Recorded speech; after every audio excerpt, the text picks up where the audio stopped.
Hello दोस्तों, आप सभी का एडू केयर में स्वागत है। This is Dayanand. आज हम लोग परमाणु की संरचना के बारे अध्ययन करेंगे। इस वीडियो को लाइक करें, शेयर करें, सब्सक्राइब करें। दोस्तों, इस वीडियो को अंत तक जरूर देखें ताकि परमाणु की संरचना के बारे आपका एक कॉन्सेप्ट डेवलप हो। तो आज का जो टॉपिक है परमाणु की संरचना। परमाणु की संरचना क्या है? हमने बात की तो परमाणु के बारे, किसी भी पदार्थ का जो सबसे सूक्ष्मतम कण होता है उसे हम क्या कहते हैं? परमाणु कहते हैं। दोस्तों, तो परमाणु की संरचना के बारे आज हम लोग देखेंगे। परमाणु की संरचना किस प्रकार है? परमाणु की संरचना को समझने के लिए जो पहला कॉन्सेप्ट दिया गया जे जे थॉमसन के द्वारा दिया गया। जे जे थॉमसन एक केमिस्ट थे और J J Thomson model of atoms इसको कहा गया। ये थॉमसन एटम ऑफ मॉडल 1898 ईस्वी में इसको क्या किया गया? ये 1898 ईस्वी में J J Thomson atomic model को डेवलप किया गया। ये मॉडल क्या कहता है? J J Thomson atomic model basically ये कहता है कि जो क्रिसमस केक है वो केक में जो चेरी होती है वो इलेक्ट्रॉन की तरह होते हैं और जो बाकी केक है वो क्या होता है? वो यूनिफॉर्म पॉजिटिवली चार्ज पार्टिकल होते हैं। वो क्या होते हैं? पूर्ण धनावेशित कण होते हैं, पदार्थ होते हैं, जिसमें जो पडिंग्स होते हैं, केक का जो पडिंग है उसको बोलेंगे पॉजिटिवली चार्ज स्फीयर के, ये पॉजिटिवली चार्ज मैटर के रूप में बात किया गया। इलेक्ट्रॉन्स क्या है? Negatively charge like a plums on the pudding. और ये जो जे जे थॉमसन का जो सिद्धांत है, जे जे थॉमसन के एटॉमिक मॉडल का जो सिद्धांत है, इसको वाटरमेलन का भी सिद्धांत कहा गया। क्योंकि वाटरमेलन का अगर देखें तो उसका जो हरा पार्ट है वो इलेक्ट्रिकली न्यूट्रल्स होते हैं और जो वाटरमेलन का जो रेड पार्ट होता है जिसे खाया जाता है दोस्तों, उसको क्या बोला गया? पूर्ण इलेक्ट्रिकली पॉजिटिवली चार्ज पार्टिकल बोला गया। वो क्या होते हैं? पूर्ण धनावेशित कण होते हैं और उसमें जो इलेक्ट्रॉन्स होते हैं वो इलेक्ट्रॉन्स क्या होते हैं? एम्बेडेड होते हैं। दोस्तों, क्या होते हैं? एम्बेडेड होते हैं। जैसे आप यहाँ पे देख सकते हैं कि ये एक वाटरमेलन है। ये वाटरमेलन में जो रेड पार्ट है, एडिबल पार्ट है, जिसको हम लोग खाते हैं, वो पार्ट को बोला गया यूनिफॉर्मली पॉजिटिव चार्ज स्फीयर। यहाँ पे यूनिफॉर्मली पॉजिटिव चार्ज स्फीयर क्या है? यूनिफॉर्मली डिस्ट्रीब्यूटेड है। और ये जो इलेक्ट्रॉन्स है, इलेक्ट्रॉन जो डॉट डॉट है वो इलेक्ट्रॉन्स क्या है दोस्तों? वो इलेक्ट्रॉन्स एम्बेडेड है कहां पे? रेड पार्ट पे। और ये पूरा को इलेक्ट्रिकली न्यूट्रल कहा गया दोस्तों। तो इसमें क्या कहा गया था? J J Thomson he proposed that an atom consist positive charge sphere. जो एटम्स होते हैं उसको एक स्फीयर माना गया, एक धन आवेशित गोला माना गया और उसमें इलेक्ट्रॉन्स क्या होते हैं? वो एम्बेडेड होते हैं दोस्तों। क्या होता है? उसमें इलेक्ट्रॉन्स धसे हुए होते हैं। दूसरा, ये जो थ्योरी का जो सिद्धांत था कि negative and positive charge are equal in magnitude. जो एटम्स में, एटम को हम इलेक्ट्रिकली न्यूट्रल कहते हैं दोस्तों, क्योंकि इसमें नंबर ऑफ प्रोटॉन्स और नंबर ऑफ इलेक्ट्रॉन्स क्या होते हैं? बराबर होते हैं, जिसके कारण एटम को इलेक्ट्रिकली न्यूट्रल कंसिडर किया गया। तो ये जो सिद्धांत है इसमें क्या कमियां होगी जिसके कारण लिमिटेशंस अगर देखें, limitations of J J Thomson atomic model, तो this theory is unable to explain the stability of the atom. तो ये जो सिद्धांत है जे जे थॉमसन के एटॉमिक सिद्धांत का, ये लिमिटेशन ये था कि ये एटम के स्टेबिलिटी को ये एक्सप्लेन नहीं कर पा रहा था। स्टेबिलिटी मतलब उसके जो स्टेबिलिटी है एटम का, उसको एक्सप्लेन नहीं कर पा रहा था, क्योंकि जो इलेक्ट्रॉन्स और प्रोटॉन्स क्या है वो positively charge particle are shielded from the negative charge. जो पॉजिटिव चार्ज यहाँ पे थे वो क्या थे? इलेक्ट्रॉन से शील्ड थे, मतलब वो छुपे हुए थे, जिसके कारण वो ये जो जे जे थॉमसन के एटॉमिक मॉडल्स वैज्ञानिकों के द्वारा रिजेक्ट किए गए, क्योंकि ये एटम की स्टेबिलिटी को एक्सप्लेन नहीं कर पा रहा था। इसके बाद दूसरा जो थ्योरी आता है वो थ्योरी है रदरफोर्ड एटॉमिक मॉडल। इसमें क्या होता है कि रदरफोर्ड ने इस एक्सपेरिमेंट को करने के लिए उन्होंने सोने का एक फॉइल लिया, गोल्ड का एक फॉइल लिया और उसमें अल्फा पार्टिकल का बोम्बार्डमेंट कराया। क्या कराया दोस्तों? अल्फा पार्टिकल का बोम्बार्डमेंट कराया। जैसे यहाँ पे आप देख सकते हैं कि ये क्या है? रेडियम है। रेडियम क्या है?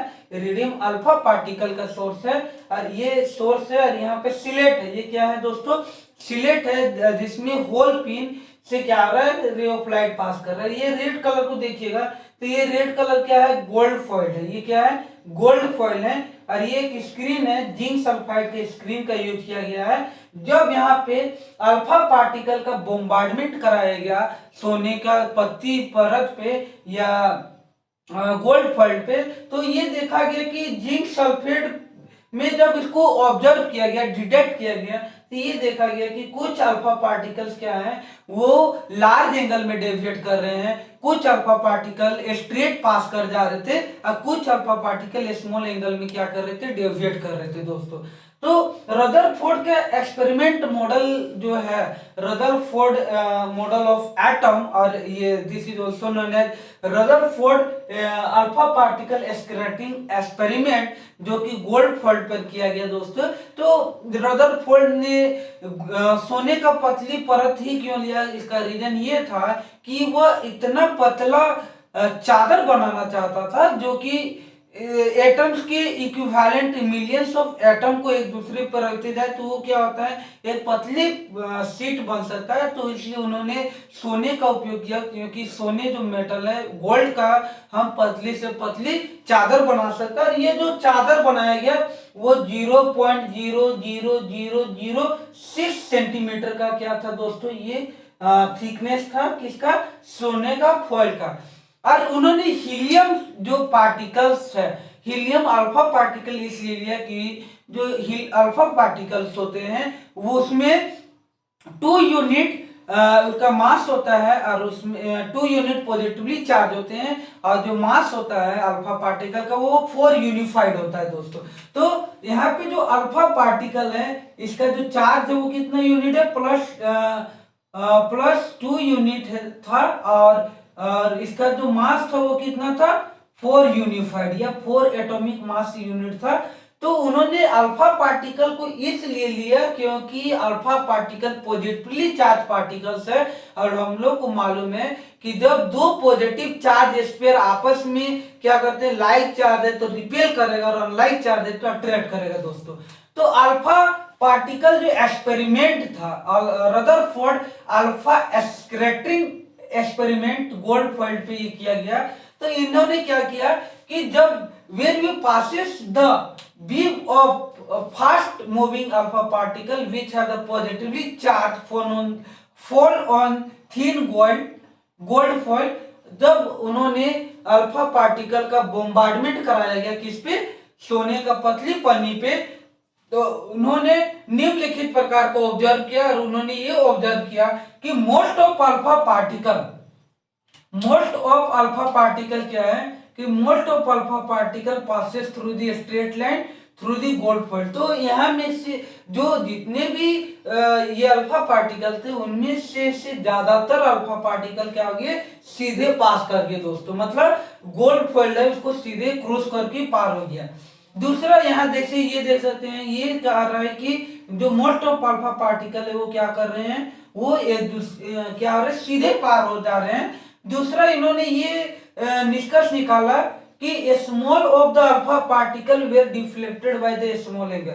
इनमें से कुछ अल्फा पार्टिकल थे जो कि क्या हुए, स्मॉल एंगल पे डेविएट किए दोस्तों, क्या हुए, स्मॉल एंगल पे डेविएट किए। और थर्ड इसमें ये एक्सपेरिमेंट था, ऑब्जर्वेशन था कि few alpha particle appear to rebound, मतलब कहने का अर्थ है कि 12,000 में एक अल्फा पार्टिकल क्या हो गया कि सीधा गया और वो क्या हो गया, उसी रास्ते से लौट आया। तो यहाँ से जो 3 महत्वपूर्ण ऑब्जर्वेशन था कि most of alpha particle passes through the gold foil, small alpha particle were deflected by the smaller angle and few alpha particle appear to the rebound. और इनमें क्या हो गया, फ्यू अल्फा पार्टिकल रीबाउंड हो गए। आगे देखते हैं कंक्लूजन क्या निकला। अगर इसका हम कंक्लूजन की बात करते हैं रदरफोर्ड एक्सपेरिमेंट का, तो उन्होंने पाया कि most of space inside the atom is empty. तो जो एटम्स होते हैं, एटम्स में क्या आते हैं, बहुत सा जगह क्या आते हैं, खाली स्थान पाए जाते हैं, जिसके कारण अल्फा पार्टिकल एटम से क्या होते हैं, पास कर जाते हैं। पहला कंक्लूजन ये निकला कि most of space inside the atom is empty. मतलब जो परमाणु होते हैं उसके ज्यादातर भाग क्या होते हैं, खाली होते हैं, जिसके कारण जो अल्फा पार्टिकल है वो एक स्ट्रेट लाइन में क्या कर गया, जो गोल्ड फॉइल था उसको पास किया। दूसरा ये ऑब्जर्वेशन था कि the atom is has a smaller nucleus having the positive charge. तो जो एटम्स थे उनके क्या थे, उनका जो न्यूक्लियस था बहुत ही छोटा था। देखिएगा ये न्यूक्लियस है दोस्तों, तो इसका जो न्यूक्लियस है वो बहुत छोटा है, और ये जो न्यूक्लियस है ये प्रोटॉन और न्यूट्रॉन से मिलकर बना है। प्रोटॉन प्लस इलेक्ट्रॉन को कलेक्टिवली न्यूक्लियॉन्स कहा गया। यहाँ पे इसको क्या कहा गया दोस्तों, इसको न्यूक्लियॉन्स कहा गया। तीसरा ये ऑब्जर्वेशन निकाला गया कि किसी भी परमाणु का जो सबसे ज्यादा अधिकतर जो मास केंद्रित होता है, कंसंट्रेटेड होता है, वो एटम के बीच में होता है, तो इसको बोला गया न्यूक्लियस। और ये न्यूक्लियस में ही क्या होते हैं, उस परमाणु का द्रव्यमान क्या होता है, केंद्रित होता है दोस्तों। आगे है कि the nucleus is the very small to the size of atom. अगर हम देखें तो जो साइज ऑफ एटम ये क्या है, size of atom 10 to the power -10 metre है। तो इनमें से जो साइज ऑफ न्यूक्लियस है वो कितना, 10 टू द पावर -15 मीटर, जो कि क्या था, बहुत ही छोटा था। तो जो साइज ऑफ न्यूक्लियस था वो क्या था, साइज ऑफ न्यूक्लियस बहुत ही क्या था, छोटा था। तो इसमें ये क्या कि nucleus is very small to the size of atom. आगे देखते हैं ये मॉडल में हम क्या सीखते हैं। तो मॉडल ये बताता है कि atom have the positive charge nucleus at its centre and most of mass of atom is the nucleus. तो एटम क्या होते हैं, वो पॉजिटिव चार्ज न्यूक्लियस से बने होते हैं, जो कि परमाणु के केंद्र में पाया जाता है, और ज्यादातर मास क्या होते हैं, न्यूक्लियस पे केंद्रित होते हैं दोस्तों। आगे है कि the electron revolve around the nucleus in the different orbit. जो इलेक्ट्रॉन्स होते हैं दोस्तों ऑर्बिट में क्या करते हैं, वो अलग अलग ऑर्बिट में क्या करते हैं, रिवॉल्व करते हैं। तो यहाँ से ये मॉडल से ये भी पता चला कि जो न्यूक्लियस था और न्यूक्लियस के चारों ओर इलेक्ट्रॉन्स क्या कर रहे थे, रिवॉल्व कर रहे थे, इस प्रकार घूर्णन गति में कर रहे थे। तो यहाँ पे electrons revolve around the nucleus in the different orbit. Different orbit में क्या कर रहा था दोस्तों, डिफरेंट ऑर्बिट में इलेक्ट्रॉन रिवॉल्व कर रहा था। और इसमें और एक ऑब्जर्वेशन ये देखा गया कि the size of nucleus is smaller than size of atom. तो जो साइज ऑफ न्यूक्लियस है वो परमाणु के त्रिज्या या परमाणु के साइज से क्या था, बहुत ही छोटा था। अब इसमें क्या ड्रॉबैक है, drawback of Rutherford alpha scattering experiment. तो जो अल्फा एक्सपेरिमेंट जो था, इसमें क्या ड्रॉबैक था, इनमें क्या कमियां था, जिसके कारण दूसरे इसको लाया गया। तो यहाँ पे ये देखा गया कि जब इलेक्ट्रॉन किसी सर्कुलर पाथ पे रिवॉल्व कर रहा था, तो वो क्या करता था, जब रिवॉल्व करता था तो उसमें एनर्जी रिलीज होता था। मान लीजिए ये इलेक्ट्रॉन है, ये इलेक्ट्रॉन सर्कुलर पाथ में जब रिमूव कर रहा है, सर्कुलर पाथ में मूव कर रहा है, तो ये क्या होगा, एनर्जी रिलीज करेगा। और एनर्जी रिलीज करेगा तो एक समय ऐसा आएगा कि ये इलेक्ट्रॉन्स क्या होगा, धीरे धीरे घूमते घूमते ये सेंटर ऑफ न्यूक्लियस पे जाके खत्म हो जाएगा। लेकिन ये जो रदरफोर्ड का जो एक्सपेरिमेंट है, ये इस चीज को वो एक्सप्लेन नहीं कर पाया कि जब कोई भी पार्टिकल सर्कुलर पाथ में मूव कर रहा है, वो उसका एनर्जी क्या होता है, धीरे धीरे जैसे वो रिलीज करता है, रिलीज कर रहा था, तो वो जाके अगर न्यूक्लियस में केंद्रित होता है तो उसमें वो क्या, क्यों जाके न्यूक्लियस पे ये गिर जाता था, ये एक्सप्लेन नहीं कर पाया था। तो यही एक डिमेरिट था रदरफोर्ड एक्सपेरिमेंट का कि any particle in the circular path it would be accelerate during the charge particle gives the energy। तो जब कोई भी चार्ज पार्टिकल किसी न्यूक्लियस के नाभिक के चारों ओर क्या होते हैं, घूमते हैं, चारों ओर जब न्यूक्लियस घूम रहा था तो एनर्जी क्या आता है, रिलीज करता है। और जब एनर्जी रिलीज करेगा तो उसका एनर्जी रिलीज जब रिलीज करेगा तो क्या होगा, इसका जो एनर्जी लेवल कम होते जाएगा और वो न्यूक्लियस में जाके गिरना था। लेकिन ये चीज को एक्सप्लेन नहीं कर पाया दोस्तों, जिसके कारण जो रदरफोर्ड एक्सपेरिमेंट जो मॉडल्स है उसको क्या किया गया, रिजेक्ट किया गया। इसके बाद नील्स बोर का एटॉमिक मॉडल सिद्धांत लाया गया। नील बोर का एटॉमिक मॉडल का सिद्धांत क्या था कि ये जो सिद्धांत लिए कहा गया कि जो इलेक्ट्रॉन्स हैं वो इलेक्ट्रॉन्स क्या होते हैं, एक खास ऑर्बिट में न्यूक्लियस के चारों ओर ये रिवॉल्ट करते हैं, परिक्रमण करते हैं। और जो न्यूक्लियस होता है, न्यूक्लियस में परमाणु के ज्यादातर जो मास होते हैं वो केंद्रित होते हैं।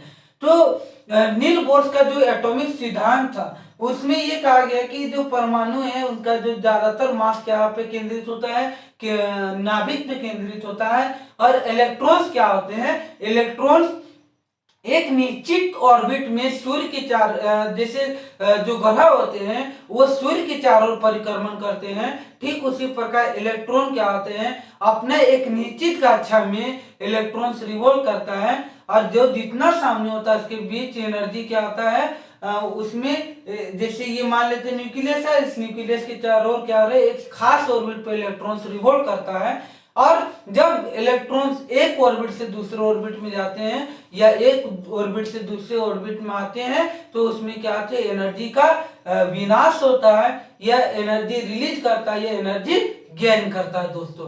तो ये जो नील्स बोर्स का जो मॉडल, एटॉमिक मॉडल सिद्धांत था, ये सिद्धांत ने हाइड्रोजन स्पेक्ट्रम, जो स्पेक्ट्रम दिया जाता था उसको भी एक्सप्लेन कर पाने में सक्षम रहा। और नील बोर्स का जो हाइड्रोजन का जो स्पेक्ट्रम है, जैसे Lyman series, Balmer series, Paschen series, Pfund series, ये जो सीरीज है वो एक्सप्लेन करने में भी ये रहा। मतलब जो नील बोर्स का जो एटॉमिक जो मॉडल्स है वो हाइड्रोजन स्पेक्ट्रा के बारे में उन्होंने एक्सप्लेन किया, जिसके कारण जो नील बोर्स का जो एटॉमिक मॉडल सिद्धांत है वो ज्यादा महत्वपूर्ण था। लेकिन जो नील बोर्स का जो परमाणु सिद्धांत है वो सूर्य के चारों ओर जिस प्रकार ग्रह परिक्रमण करते हैं, ठीक उसी प्रकार क्या था, नील बोर्स के सिद्धांत को माना गया।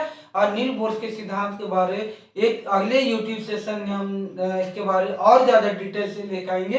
Thanks for watching Educare. Please like, share and subscribe.